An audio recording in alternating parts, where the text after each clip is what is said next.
Habari, karibu katika mada ya leo. Leo tunakwenda kujifunza moja ya mada muhimu kuhusu kansa ya damu au leukemia. Mara kadhaa naamini umesha kusikia kuhusu kansa ya damu au leukemia.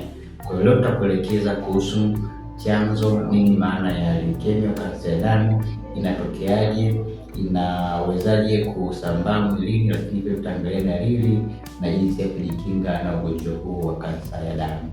Utakuwa na Daktari Lenny kwamba nikuletea mada hii kwa undani.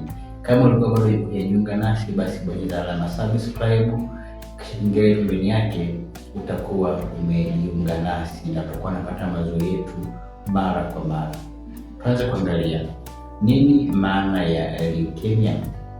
Leukemia huu ni ukuaji usio wa kawaida wa seli nyeupe za damu, na seli hizi zinazalishwa katika eneo la ndani la mifupa tunaita uroto au inajulikana kama ubongo, ambapo sasa eneo hili linazalisha abnormal cells zisizo za kawaida ambazo haziwezi kupambana na magonjwa mbalimbali. Tunaamini kwamba seli nyeupe za damu ndizo ambazo zinafanya kazi ya kupambana na kudhibiti magonjwa mbalimbali ambazo zinatengeneza kinga ya mwili. Sasa seli hizi ambazo zinatengenezwa ni seli nyeupe, lakini zina ukuaji usio wa kawaida na haziwezi kufanya kazi hii ya kupambana na maradhi mbalimbali, ndipo sasa zinakuwa na kutengeneza kansa ya damu.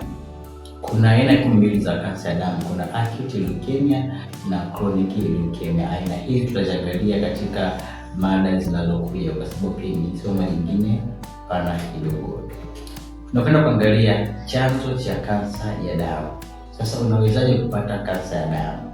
Chanzo halisi bado hakijabainika, lakini vifuatavyo ni vyanzo ambavyo vimeonekana vinaweza vikasababisha kansa ya damu. Kwanza kabisa, unaweza kupata kansa ya damu kutokana na kurithi kutoka kwenye familia yenye vinasaba ya kansa ya damu, kama baba au mama na vinasaba au babu. Kwa hiyo unaweza ukarithi kwa genetiki wakati, na inaweza ikatokea kwa njia hii ya kwanza. Njia ya pili ni mionzi. Unaweza kupata mionzi kutoka katika viwanda au katika kwa njia yote ile ukapata mionzi ikasababisha kansa ya damu. Njia nyingine ni matibabu ya saratani. Matibabu ya saratani mara nyingi yanaweza kuhusisha dawa kali, lakini pia kemikali, lakini pia mionzi. Matibabu haya ya muda mrefu inaweza kupelekea ukuaji wa hizi seli katika eneo la ndani ya mifupa ya uroto na kupelekea kukua kwa seli ambazo si za kawaida, ambazo zinaweza kupelekea kansa ya damu. Vyanzo vingine ni pamoja na upungufu wa kinga ya mwili, lakini pia mazingira hatarishi kama ya viwandani, pamoja na kemikali kali kama benzeni inaweza vikapelekea kansa ya damu. Hivi vilikuwa ni vyanzo vya kansa ya damu yenye leukemia. Tuangalie dalili ya kansa ya damu au leukemia. Dalili zile ambazo zitakuonyesha kwamba una kansa ya damu. Dalili ya kwanza kubwa ni upungufu wa damu. Unaweza kuwa na upungufu wa damu wa mara kwa mara. Dalili nyingine ni uchovu wa kawaida wa mwili. Dalili nyingine ni kuishiwa nguvu mara kwa mara. Dalili nyingine ni pamoja na kupungua uzito mara kwa mara. Dalili nyingine ni ngozi kubadilika rangi na kuwa na vipele au michubuko mara kwa mara. Dalili nyingine ambayo inaweza kuashiria kwamba una kansa ya damu, unaweza ukawa na jasho usiku, tunaita drench symptoms. Lakini pia dalili zingine zinaendana na magonjwa mengine kama maumivu makali ya viungo, maumivu makali ya mifupa, na mifupa inauma, lakini pia kuvimba kwa tezi kwa pani, au inaweza ikatokea katika eneo la shingo kwa pani na maeneo mbalimbali, yanaweza tezi zikavimba na kupelekea maumivu makali ya maeneo hayo. Je, kansa ya damu inatibiwa? Kama nilivyosema, na kama kwenye aina nyingine za kansa, ukiwahi mapema kwenye hatua ya mwanzo, tatizo likadhibitiwa mapema na likazuiliwa kusambaa kwa haraka. Lakini ukichelewa, basi tatizo hili linaweza likawa sugu na ikawa ni changamoto kulitibu. Na vipimo vya kugundua tatizo hili, kuna full body picture, na ambapo tunaweza tukagundua kama kuna changamoto ya upungufu wa damu au kuna seli pia za kawaida ambazo zimeanza kuwasili seli nyeupe za damu. Lakini pia tunaweza tukafanya kipimo cha biopsy. Tunakata sehemu ya mifupa ya ndani ile ya uroto au ubongo, na kwenda tunakichunguza kuangalia ni aina gani hizo seli ambazo zimekuwa.